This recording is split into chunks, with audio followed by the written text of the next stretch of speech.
That's creepy. What kind of a hello is that? Sorry, I was like, you're creepy. What's going on about? And that tone as well. Hello. That's so scary. That's so scary. But more importantly, hello to everyone and welcome to GA Future Grandkids.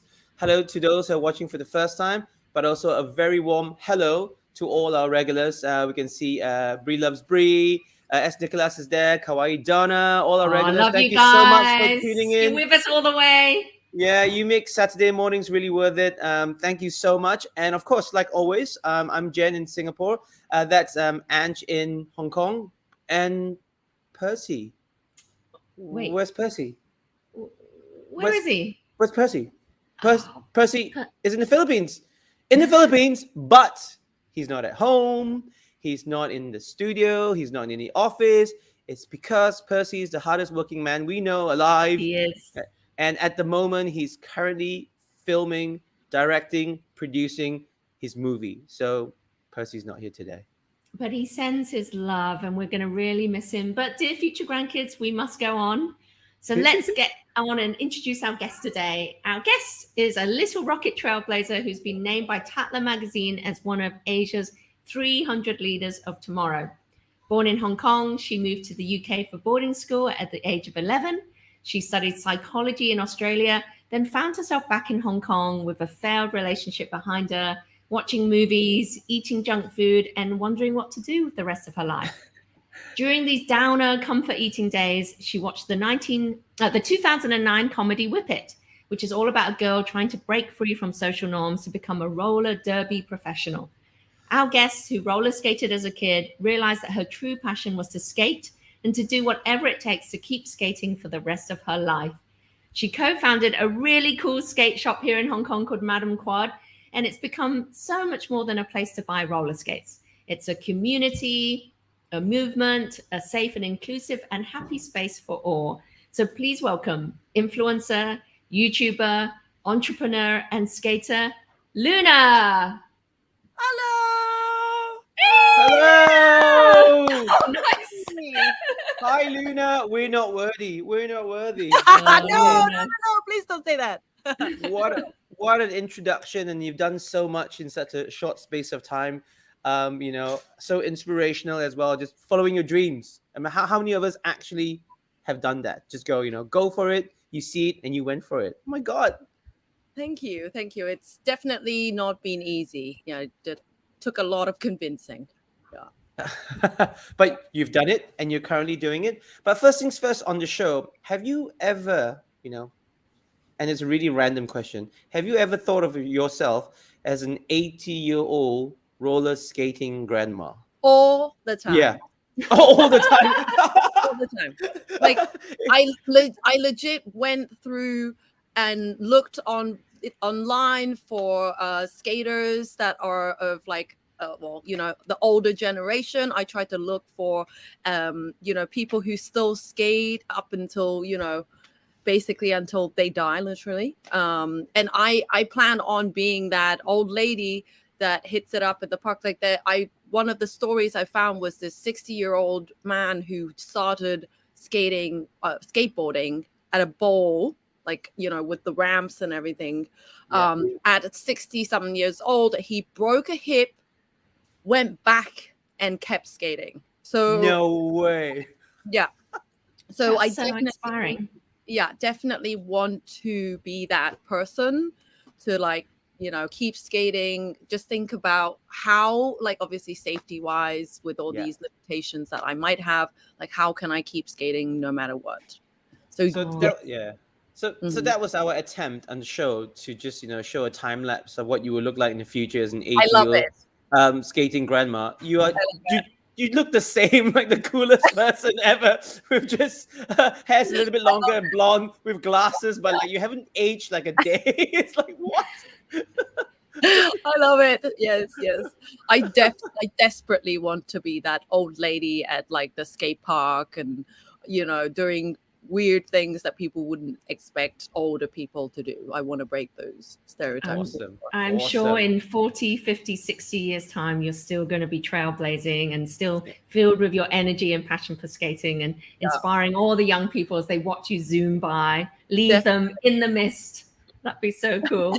Yes, please. That would be the dream. I literally was talking to my business partner yesterday about like whether how if and when I do get pregnant, if and when would I skate, and if I do, like how long up until the trimester or whatever, like because like she was saying, oh, if you fall, and then I'm like, but I would not normally just fall. Like, just like if you were walking, you wouldn't normally just suddenly flop and trip like for no reason.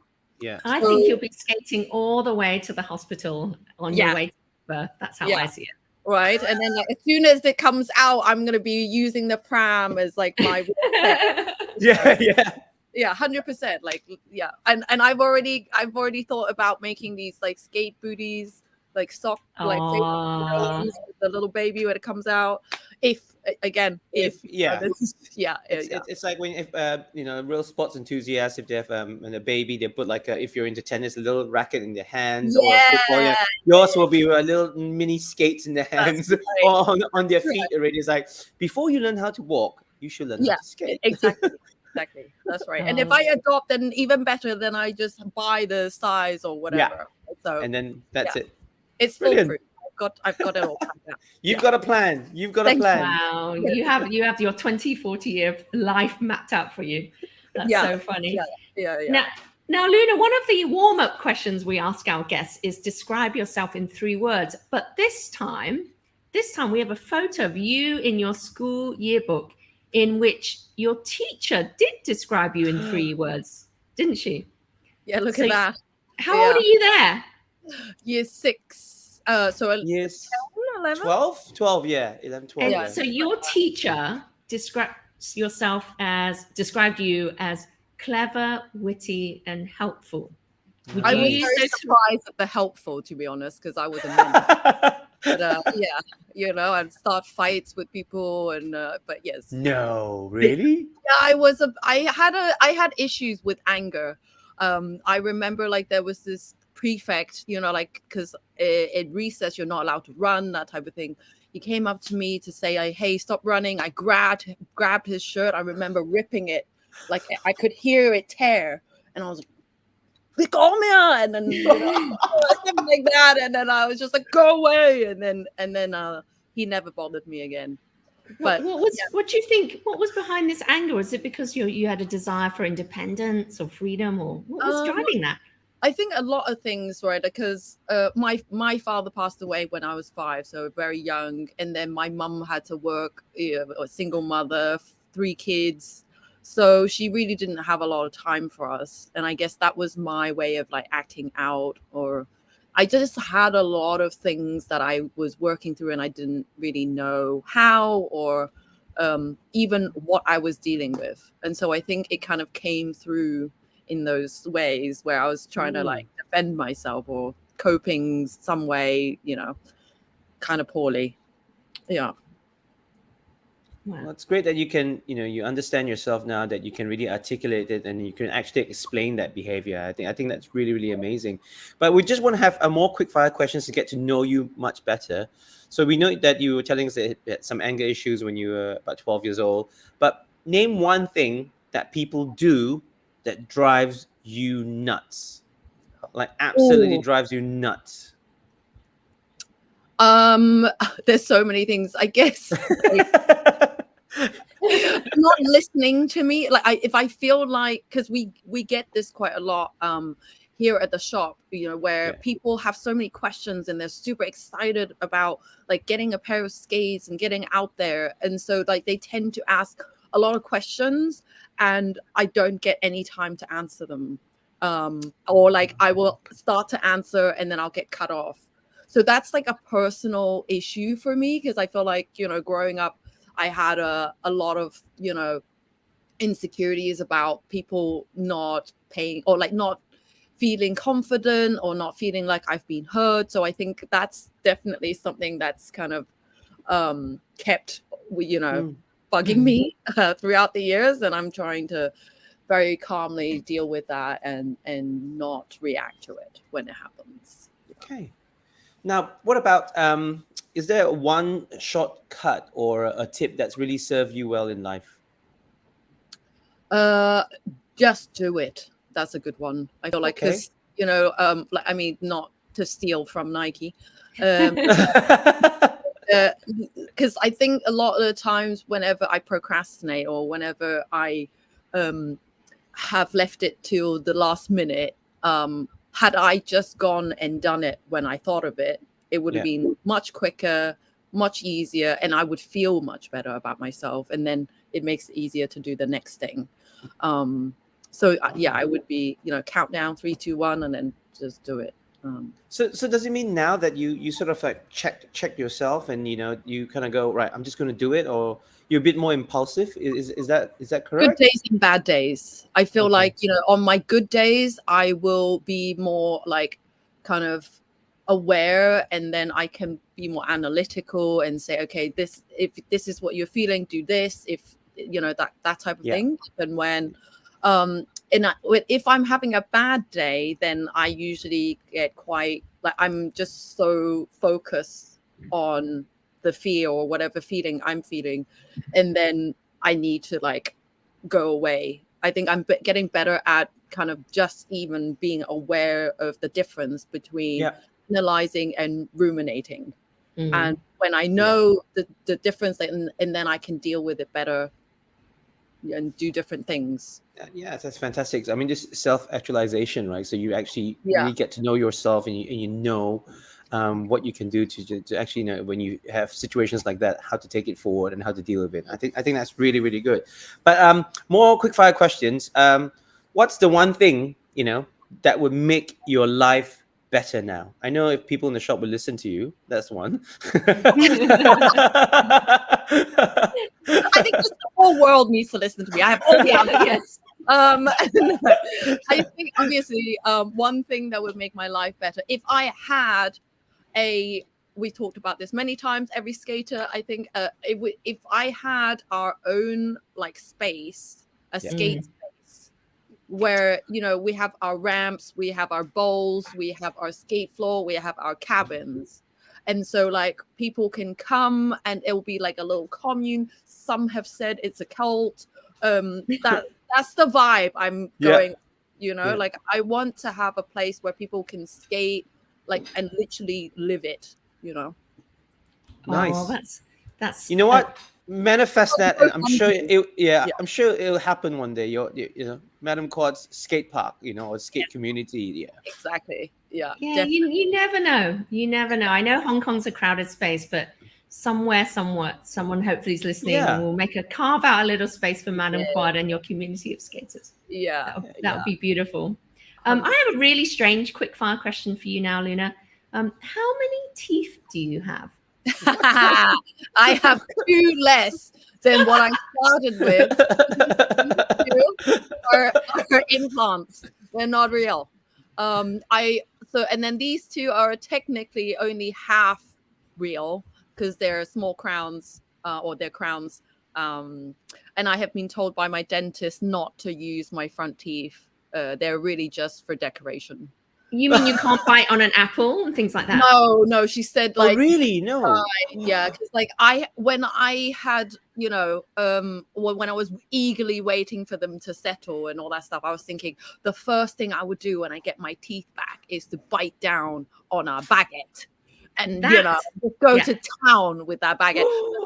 No, I've been told I cannot. So tell us what happened and talk us through what we're seeing on this X-ray. I was showing off. That was a mistake. Yeah, I was feeling super confident with my skating. I was teaching. It was raining at Chai Wan Skate Park. They have a metal ramp there, so already it's quite slippery. I was trying to show them like, oh, this is what you can do on the ramp. And then because I've had a fear of going backwards on a ramp. On a ramp. So then instinctively to get over that, like I have basically like figured out every time I go back, I'll turn so that I'm facing the coping. So I never basically have my back towards the coping. And I was trying to do that, obviously, because already it's raining. I'm kind of like tripping out a little bit. So as I do that turn around move, I slip, and then I try to catch myself with my like wrist, and that slipped again. So it was like a double bam bam. And then I slammed my chin onto the transition of the ramp. And I got up right away, and like I kind of like went and sat down, like trying to, you know, get my brain back to function. And my students, because I was teaching, so 3 students were there, adults, and one of them came over and was like, "Oh, Luna, here's your tooth. I think you can squeeze it." Your student found your tooth and gave it back to you. Yeah, they were traumatized. And they were like, they kept like asking, because I had driven to the place, and they were like, "Oh, please, like, let us drive you back, like, let us help you, let us do this." And I was like, "Please, just, it's okay." Like, you know, at that point, like, I feel like everybody deals with like trauma and injury differently. And at that point, like, I think all the adrenaline had been like was going, and I wasn't feeling pain. I just wanted to like kind of go away, because more than anything, I was embarrassed. I was just like, oh, right. Here I was trying to be like, look at me, I can do this. To be cool. Like, yeah, exactly. I'm trying to be cool, and this whole gash. I also didn't realize I had lost more than 1 tooth. Yeah, you lost 4, right? Yeah. So like 2 of these like just smashed, they just broke. They're like shattered all over the place. And then like you can see the 2 like filed down teeth underneath. And that one of them was also like crooked because it had smashed and it was wobbly. And one of your teeth ended up in your nasal cavity, and that's what was in the X-ray, right? Yeah, I only realized until I got into the car, because I called Milani right away as soon as I had that injury. I was like, "Milani, oh my God, I like lost some teeth, I think. But I feel like I felt something sticking out like here." Oh my God, that's your tooth! I was like, I think I might have broken like my jaw or something, because it's sticking out. And then I looked in the mirror, and then I was like, oh, actually, there's 2 holes, not just 1. So I'm assuming, oh, maybe like she just didn't find it. Like maybe that 1 tooth went here and then the other went somewhere else. So and I'm calling my dentist, and he has some like, you know, chiropractor appointment that he's at. So like I had to go home, wait for like 4 hours, and then go back to the dentist, right? So I'm like, I had only just started seeing this guy, and he's at my house, and I'm coming home with this. And again, just more than anything, embarrassed. Like none of this mattered at that point. I was like, just fix it so I don't have to turn up and look like a fool. But anyways, so I go to the dentist eventually, and we get the X-ray, and he's like, "Oh, that's what's sticking out. It's up your nose." Oh, tooth up your nose. He couldn't believe me, because he was like, "What? What do you mean you lost?" Oh my gosh! So, yeah. Our viewers, Luna. I'm surprised they're still with us, but we have Angeline saying you're so brave, Luna. I don't know how you can do that. A tooth up your nose. We have Bree saying, "Oh no." We have a lot of remarks expressing oohs. There was no choice. There was no choice. Like it had already happened. And again, I think honestly, don't give me too much credit. The adrenaline like changed everything. Kicked in. So does it mean when you skate now, when you're doing all your tricks now, do you have to wear a mouth guard then? My dentist does, you know, she likes to remind me. She's like, please, you know, don't do that again. So whenever I feel, or if I'm at the skate park, if I'm a little bit nervous, I will put the mouth guard. In, but like it's not the most comfortable, you know. And another important thing to know about this story is that you knew yourself that you had to get back on a ramp quite soon, otherwise you'd bear you'd bear these scars. So 2 days later, you forced yourself Whoa. to get back on a ramp because otherwise you didn't want to have psychological scars about it, right? Yep. And you 'Cause did I that in knew- 2 days. Yeah. What did your dentist say about that? He had no idea. She was just like, what, I was not going to tell her. Every time I went into the dentist clinic, she would say, are you still skating? And I'm like, of course I am. You can't picture. I mean, sorry. Of course I am. That would be an insult. But yeah, so I definitely went back because the whole time I knew like this would give me major PTSD if I don't go back soon enough.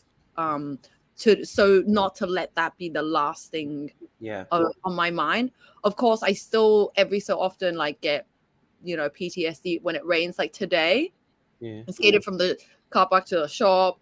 There were wet patches, and I take extra care to kind of be slower, not to slide too much, not to do any turns and things like that when it's wet, and definitely no skating at the park when it's wet. Yeah, I take lesson learned. 100%. I used to not go with any shoes. Like I would just wear my skates and just skate everywhere. Yeah. And now, like in case it does rain, I will have like my shoes with me so I can change into them. So it's obvious, right? We've just spent 20 minutes with you and everyone's been watching. We just know that skating is your passion, is your life. You can tell it's coming up from your pores. We just want to know, how did you go from studying psychology to now running your own skater shop? I think I've always been a very obsessive person anyway, so that's always been a part of me. Whatever I like, I obsess over it. So I did that with psychology as well. And when I came back, I couldn't do my master's, which would have been my path to having a career in psychology, or the one that I wanted anyways. I wanted to do neuropsych or forensic psych. And those were, definitely, kind of beyond me when I realized when I got here.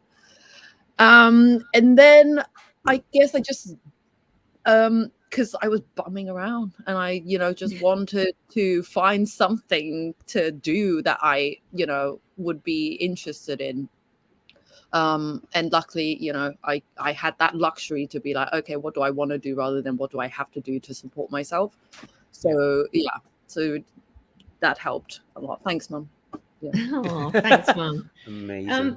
Do you think, I know that you practically live on your skates, so you're on your skates now. You think you could just show us a couple of cool moves?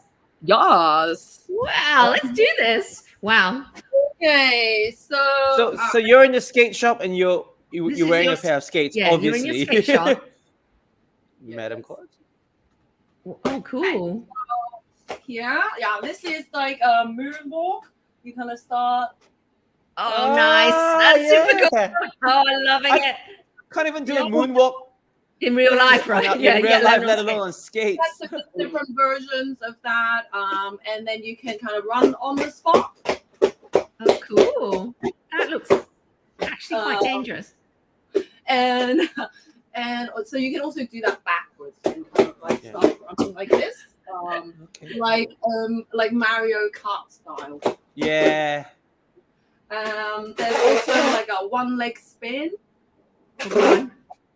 Oh, cool. Oh, do that again. Oh, wow. That's super cool. And then what's the one where your toes seem like opposite to each other? Do you know what I mean? Like you've got toe heel in it. Or that's leg. Yeah, that looks really weird. Like you're twisting yourself. That's so cool. Is there a name? Is there a name for that? Crazy leg. Crazy leg. Crazy leg. Lots of variations. So there's this one, and then there's okay, like this. Nice. Side to side.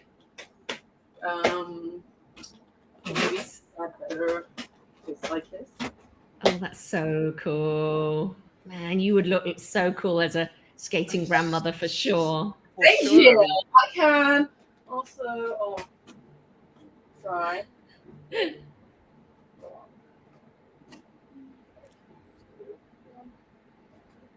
Oh, whoa!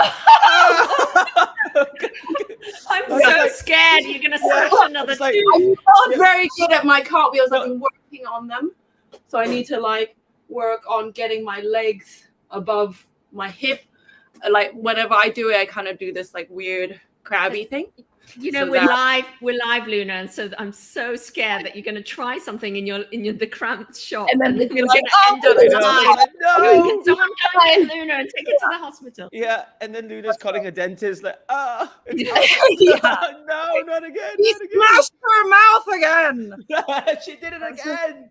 This time live on Facebook and YouTube. Yeah, that's right. That's right. That would be good for the followers and the views. So you're welcome. That's true. Ratings, right? That's right. Not so good for you. Not so Yeah, good for you. no. No. That was just super cool. I mean, for someone like me that has no talent whatsoever, I've skated a little before, and a little is just the operative word. And you've got all these moves, and you're so passionate.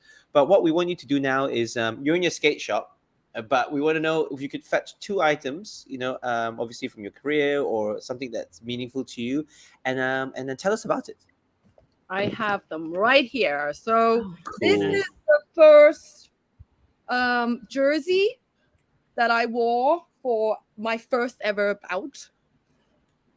This is roller derby. So this is when you roller derby. Yes. So tell us what roller derby is for anyone who hasn't seen it. Yeah. Roller derby is a game played with 2 teams of 5. Only one person from each team can score. They're the jammer. They have a star on their head. The aim of the game is you need to lap your opponents.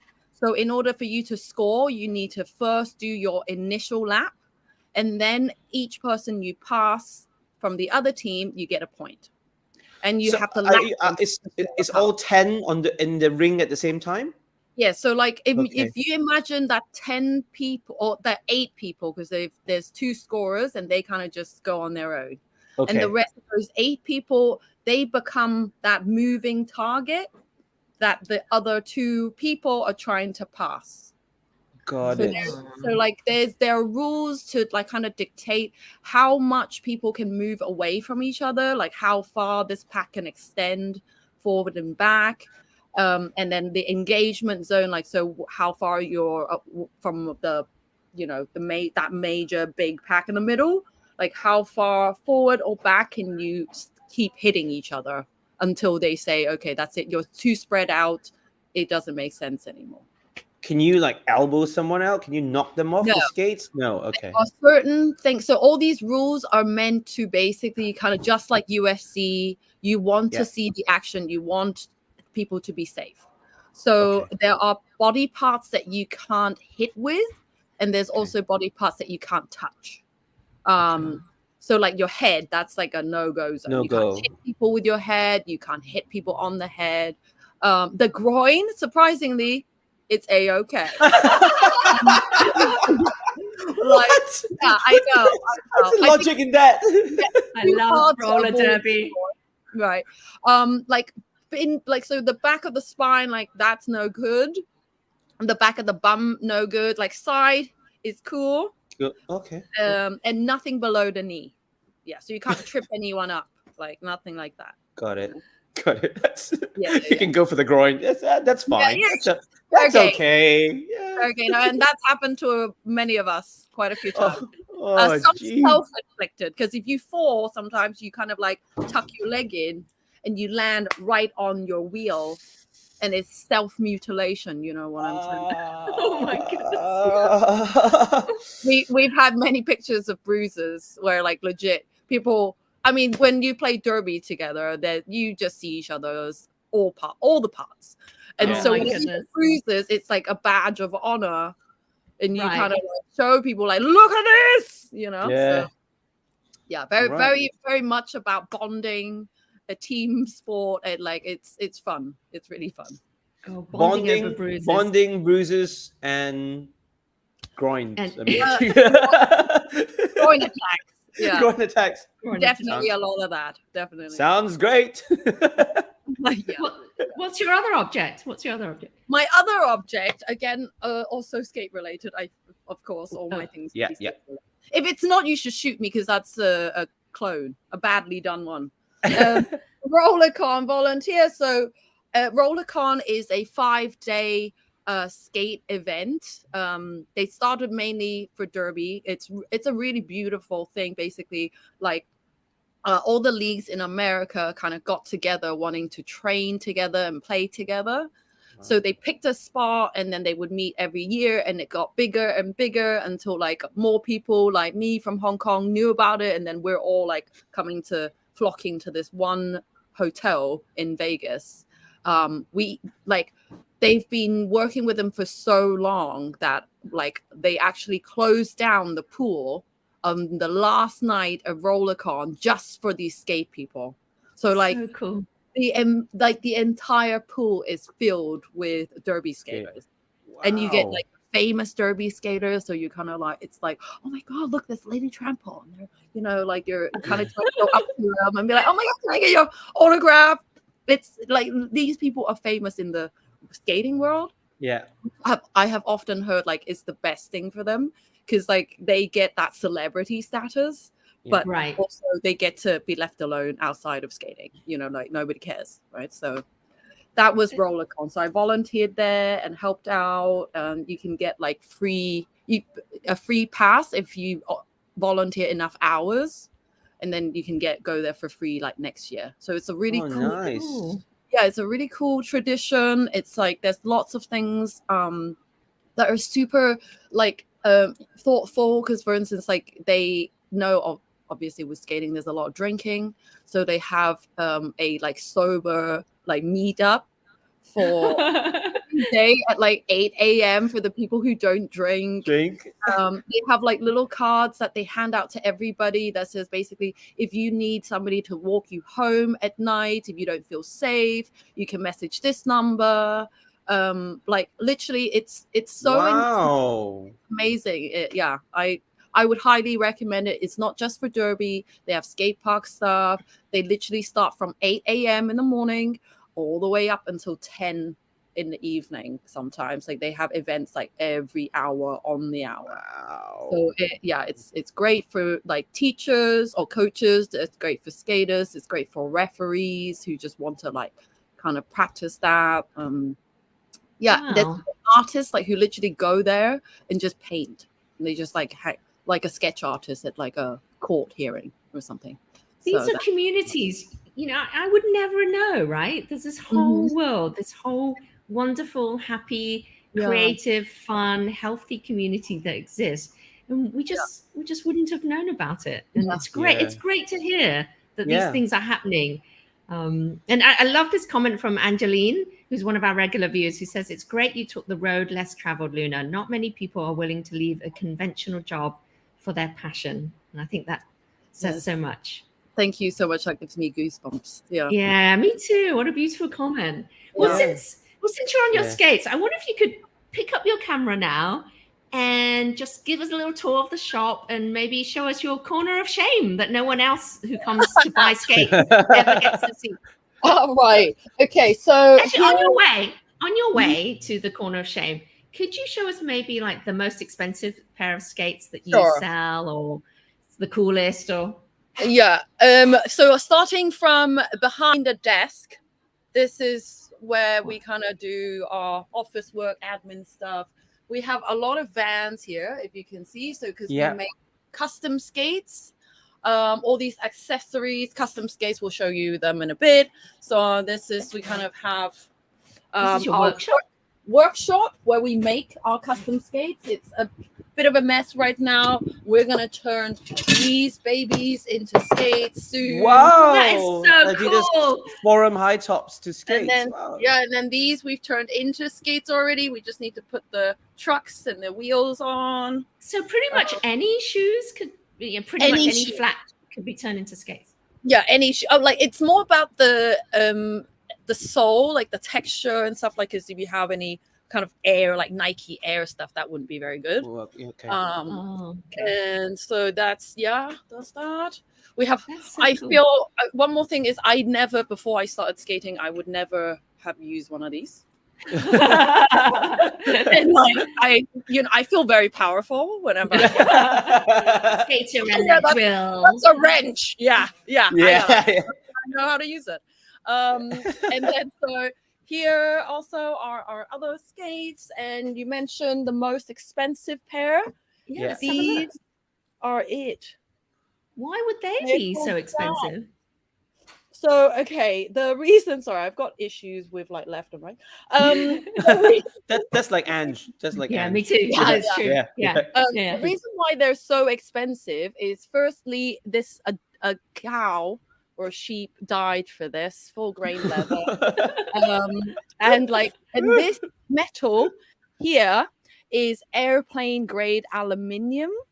So they use this for Wow. making airplanes. This is how tough and light this material is, mainly for a lot of high impact jumps, and then stuff that you could do at the skate park, grinding on rails and stuff. So How much do they cost? How much? Oh, do they yeah. 6,530 Hong for the Kong dollars. whole That's about console. 850 US. Yeah. for a pair of Although skates. I know that there are plates, just the plate itself. So just this. Yeah. No wheels, nothing. Just Yeah. the plate is 700 euros. Wow. Just the Just plate. Just the Just- plate. Okay. Oh, So it's just like anything, you can go way overboard if you want to. And to get started, what's just a normal average pair of skates? How much would they cost if someone would just start a beginner? So a lot of people kind of come in, and we would recommend something like this. Okay. okay. It's called an Angel Rydell. They have been around for a long time. It's a company Yeah. in America. This is about 1,500. So So it's about 200 US. yeah. So we would say, like, if you skate more than 3 times a week as a beginner, this is something that will last you a long time, and you could like really get a lot out of it because the parts are very durable, and also they're good enough for a beginner, right? So I'm gonna ask a really stupid question. I had skates before as well, but now after looking at them, it's just reminded me: why are there heels on the shoes? It's very, very, very good question. Actually, it's not stupid at all. A lot of people have a kind of tendency to roll back or lift up their toes, and so for beginners or a lot of skates that are kind of like entry level, you'll see that they have a heel, so to shift your center like forward. Yeah. So then you would kind of tend to lean forward and fall on your knees and wrists rather than on your coccyx, which is more dangerous. Okay. That's really the main reason, because compared to inlines, our wheelbase is a lot shorter, so it feels like it's a lot easier to kind of tip your like toes and your ankle. Whereas like with inlines, it's more like skiing, where you feel like so long that you don't really do that as often. So people tend to fall to the side on inlines more, especially starting out. Whereas like with quads, I think people tend to kind of fall on their butt. Yeah. So this so if you come in through the shop, This is so cool. I love this. And then this is the kitchen area where we make coffees and stuff, because I want to because coffee is a major part of our diet. You gotta have those. More storage stuff for bum pants, they are they're padded knickers. Yeah, that's right. Because you should pick up a pair of those. I would sometimes. What are you saying, Andrew? And where's the padding? What are you talking about?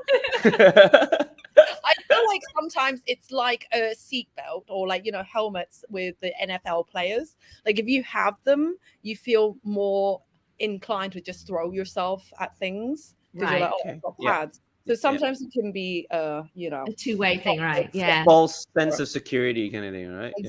Exactly. So here we've got some laces. Everybody loves those, and then mouth guard, very, very important. These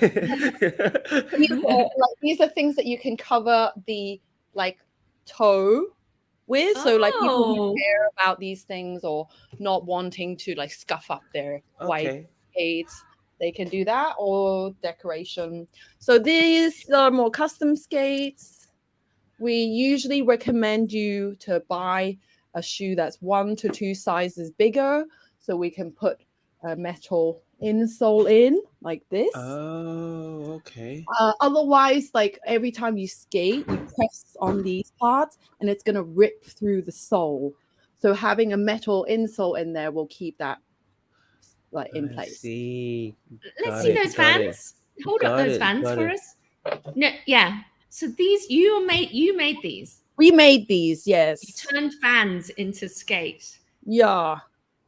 So Very you can cool. Yeah, like this kind of wall shows you the stuff that you need. So you basically come with your shoe, and then we pick the size of the insole for you. You pick the plates. So some are like metal. These ones. How many hours on average does one shoe need to take? If you're a professional like Milani, then it will take half an hour. Wow. Yeah, so because like she's done them so many times and she kind of just brings them out. But yeah, like if it was, I guess like if you're brand new at this and you've never done it before, it would probably take you like 2 hours. So there's a lot of measuring. Yeah, just all the like, because it's very finicky trying to drill through these holes with that tongue in place, and then you got to put the screw back in here and match it, because you've got not it only has to be perfect, you have your plate, this one, and then your shoe, and then the actual plate itself. So there are 3 things that you have to line up, not be able to look at it, and kind of like, you know, shoving your hand in very awkward angles. So that's that. Yeah, there's also like different type of wheels that we get. Lots of people don't realize that you need bearings for wheels to spin, right? Because they're what is that? So, and then these are toe stops, so things that go on the end of the shoe here. So this one, a lot of people use them to stop. But the thing is, like, if you're going forward, you have to turn around to stop. Otherwise, you're going to fall flat on your face, if that makes sense. Yeah. And then, so if you're like to jam skate, like I was doing with with the moonwalk, a lot of people will remove the toe stop, the thing that I was showing you, and they will replace them with these jam plugs, which is a lot smaller. Then you can skate on your front wheels and not have you can balance right up. Oh, I see. Yeah, that's right. And then we have our storeroom. Oh yeah, I forgot about the corner of shame. I'll be going in there. So this is great. This is interesting. It's got a lot of stock. A lot of stock. I mean, because like each skate, you go from size 30 to 46. That's already a lot. Yeah. One colorway. And then this is a genius way for colleague Yazzie. She is an artist, and this is her way of basically letting us know where the stock is kept. So we don't. That's brilliant. That's like a map of your stock inventory map. Yeah. Artists. That's why you are creative. Yeah, that's right. Hire creative people, guys. Yeah, that's right. Okay, so corner of shame. This is the corner of shame. A lot of people don't realize what it is. It's a secret door to the corner of shame. A door to the okay, it's a mirror. Like a James Bond lair. Oh, how cool! Your corner of shame's your toilet. First of all, the corner of shame. We have turned the light into a helmet. Cool. Wait, let's see that. That's super cool. You've got a helmet it for a light. That's a great idea. We did that. That's cool. And then we have a little kind of Polaroid stripe. This is like a gallery. Yeah, and these stickers also were made by Tov, one of our skaters. Before she left, she drew these for us. Oh, beautiful. And then also, Dare I ask, why is it your corner of shame? Like, what makes it the corner of shame? this, I guess this is our corner of shame because well, these are our naked bodies. We're not ashamed of them. Oh, those are naked photos, right? Yeah, but but I feel like a lot of times we get random customers coming in here and they're like, "Oh, do you have a bathroom?" And we're kind of like, no. "Don't go in there." So, and plus, it can get quite smelly. We're quite good at it. When there's more than one of us in the shop and we need to go in there, and we're like, Yeah. I need a poop. Like, do you need to go in there? You're not gonna be able to go in there for like half an hour afterwards. Yes. Also, another reason why it's the corner of shame. Love it. Yeah. Love it. So that's pretty much it. You are That's so cool. awesome. Thank you for that tour. I love the shop. I love the corner of shame. It makes a lot of sense. And yeah, who would have thought naked photos in the toilets and Yeah. understanding between the team. You got it's number 2 time. Don't go in there for half an hour. That's right. And we're all good. We're all good. That is a sign of a great colleague, right? That is the sign of a true great colleague, someone who knows. Yeah. Thank So you. Luna, we're now going to get you to just relax just for 1 second. Take a deep breath because we now would like you to grab your phone, and if you could leave a voice message to someone special in your life, and then we'll all listen in as what we do at Dear Future Grandkids, and let's see if that person replies at any point during the live show. Just let us know. Okay, so whenever you're ready. Is it going to be a random person, or you thought about this already? I mean, you don't have to tell us, but if you want to, you could. It has to be somebody that already exists, or it doesn't matter. Yes. Okay. Yeah. Well, yeah. Sure. Yeah. Or, Yeah. Yeah. Yeah. So yeah. A real human being. A real human being. Okay. Well, okay. Oh, I guess it has to be Mum. Aww. Yeah, it has to be Mum. Okay. And I will leave it in, because normally I obviously speak to Mum in Chinese. Cantonese. In Cantonese. But I usually feel like I can't really get out what I want to say as well as I would in English. So I guess because in the spirit of this thing, I'll just record it in English. But you could say it in Canto, and then you can just translate for us if it's I better. would.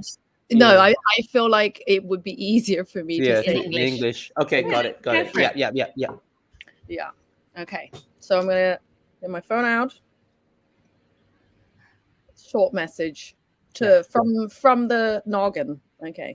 Yes, from the noggin. Yeah. Okay. All right. I'm ready. Shall I just go for it? Go for it. Yeah. Hello, Mother Jew, Tycoon Jew. Thank you so much for all your hard work, all the love, even though sometimes you may not be the best at showing your love. And thank you so much for thinking ahead, thinking not just about, us as children, but us as adults, and then for our children and our grandchildren, all those things. So thank you for planning ahead and just being your awesome self, because I know I got some of that, through the tubes or whatever. So yes, and stay happy, love you lots, and be healthy. Stretch, please. That's it. Yeah. That is such a Chinese daughter message. Yes, it's a Right? real Chinese daughter message to Like mom. it's trying to be loving, but also holding back a bit. And then at the end, you've got to respectful. yes, respectful. And at the end, you've got to say, please stretch, because you've got to give an order at the end, because that's the sign of giving love. Yeah. Also more like, I think because she has always, I don't know if other mums are like that as well, she's always used the excuse of like giving birth to us and how it's left her with a myriad of like issues that she now has to deal with. And that's why she doesn't move very much. And she thinks, like, for the longest time, she told us like she was exercising when she was going to the beauty parlor. Every time we were like, oh, she's going to the gym, like, what are you doing? And she's like, oh no, I go get massages. And I'm like, that's not the same as exercising. But anyway, so like she'll say all these things like where, oh, I'm not doing that, like I'm too old, or it hurts too much for me. And then I'm like, as I'm doing sports more and moving more, I realize the benefits of those things. So I'm like, hey, maybe stretch a little bit, like go. And so we've made a deal recently where she has to stretch every day for at least 15 minutes. And because she's been concerned about my fallopian tubes being blocked or something. Mom's like, she's just like, oh, you need to give me a baby, blah, blah, blah. Like, you stretch every day for 15 minutes for a month, and I'll go and get my tubes checked. Oh, that's such a mother-daughter bargain to each other, isn't it? Yes. That's right. But of course, like, on the first day, because I was like, you gotta send me these videos as proof. Like, I don't trust you, and then she gets so mad because she can't work the camera. And then the first day she's like, I got musica, and I'm like, what is that? Like, what actually? What's wrong with the camera? Like, what is not working? And then she's like, it goes black when I turn it on. And I'm like, and then she's like, yeah. Oh, she sounds wonderful. And we can't wait. We can't wait for the emojis that will come back, hopefully before the end of the show, that expresses her complete bafflement at the kind of message that you just left out. Yeah, that's so right. She's sweet. Say, Luna, tell us a bit about your childhood and tell us a little bit about your family growing up. Did you always have this quirky vibe as a kid as you were growing up? I felt like, I mean, I think I was just very angry. Like that's Look at you on roller skates there. Yeah, that was like the highlight of my week. My routine would be like every Saturday I go to Whampoa for my training. I do like 2 hours there, and then when I'm done, I have a fillet of fish waiting for me. And I'm like, I every time I've been told like, only drink your Coca-Cola when you finish your fries and your burger. Until still to this day, I will only drink when I finish my food, because so not to like ruin my appetite. But like, I was very distraught when they closed that place down, because it got bought by a radio station, which is still there. I've been I worked. I used to work in that radio station. No way. I cursed that place for the longest time. Take away my happy place. But I used to work midnight till 6 a.m. on a radio show there. Yeah, it was really tough. I got really exhausted. I only did it for a few months because it was too tiring for me. And I remember whenever I needed to pee, I had to put a longer record on because it's just me on the night shift. So weirdly, I know the durations of so many long songs. Like any Queen record lasts about 5 minutes. But this one Dire is 12 Straits, minutes long, right? there's a Dire Straits song that lasts like 7 minutes, and that's all because of my Yeah. work at the radio station. Yeah, I know the durations of songs. I can tell you, that song lasts 6 minutes, 32 seconds. That's awesome. That's such a funny. I know. It's completely useless information, but this is something that one learns. Yeah, you never know. That might be one of the answers that you needed to know to get that $1 million on, Who Wants to Be a Millionaire. Let us hope. Let us hope. That one quirky fact could be your way to riches. You never know. That's right. That's right. What do you think? What lesson do you think what's the greatest lesson you think that you learned as growing up from your family? Communication, I guess. Like in not only in like how you communicate, I think like down to like the type of words the vocab you choose, your tone, your attitude. Like I think people can tell genuinely when you're not trying to fight or you're not trying to cause like conflict and you just want to know what's going on. Or like I think definitely like growing up, one thing that scared me the most is asking my mum for stuff. Like I remember like every time or anytime I needed anything, I need to like pitch it in my head like a sales pitch, like, okay, so this is a school event, it's educational, I'm gonna learn these things, I'll be back at this time, I'm gonna be with people who will be safe, who will look after me, if I'll be going there in this like with this transport, and then I'll be back at this time. Like all these things I had to think about before I like approach her with it, so to maximize my chances of hearing her say, "Go get my bag," and then I'm like, "Yes, I got it." So definitely, I think that was also another thing as well that has helped me a lot. Well, it's interesting you say that, because I think in Asian families, and I know this is just a generalization, but I think in Asian families, communication is really tough. So many things are left unsaid, especially expressions of love. And everything is done in this sort of, as Angeline, our viewer, said, in a sort of passive aggressive way, through hints and through declarations and through being centered at metaphors around food and things like that. So I'm surprised to hear you say that. I feel, well, don't get me wrong, I'm not saying she did those things well at all. I feel like if anything, I'm saying she did them very badly, and that's what I realize how important it is, and how like, because there's times, there's lots of times where I see the way she communicates, and I think there are so many better ways, or a lot less kind of aggressive ways to approach that. And I think just from seeing what's not been done, it's highlighted how much like problem can come from that one issue. It's definitely more about that, she knows. Luna, I just want to say, as we heading towards the end of the show and we're closing this time capsule, people use this word around really often and common, and they say, oh, this person is cool, you are cool, and all of that. But if there's an epitome of cool, you are definitely that person. You just have that sense, you're that person that I could just go grab a couple of drinks and hang out in your shop. And I'm not even a skater in any means of that, but you're just a cool person that you just want to hang out with because you're kind, you're compassionate, and you're just so passionate about what you do. And I think that's fantastic. So on that note, we're going to close the show, and you get to leave one message to your dear future grandkids. What do you want to say to them?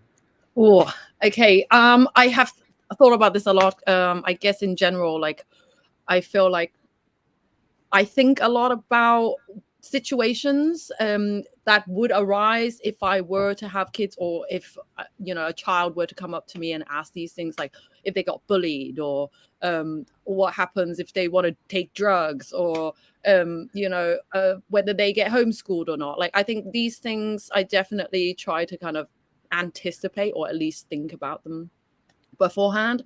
And I guess the conclusion I have come up with, or the patterns that I have seen from the things that I thought about, is basically trying to identify ways that I think have helped me to research information, to observe the things that are going on around me, and then to analyze them. And I try to kind of think about the patterns that I have found helpful, and then try to basically share that with whomever is interested and wants to listen and think might help them. So, dear future grandkids, if you want to kind of figure out life. Like you need to do your research. You try to do it objectively. You try to like observe also things around you, so you're not letting things pass, even though I know you only have a limited amount of attention. And then think about what you hear and what you think and what other people tell you, because you're the best judge for yourself, and nobody else can really tell you that. So yeah. Oh, that's beautiful. You are the best judge of yourself, and don't let anyone tell you different. That is such a gorgeous ending note. Thank you so much, Luna, for being on our show.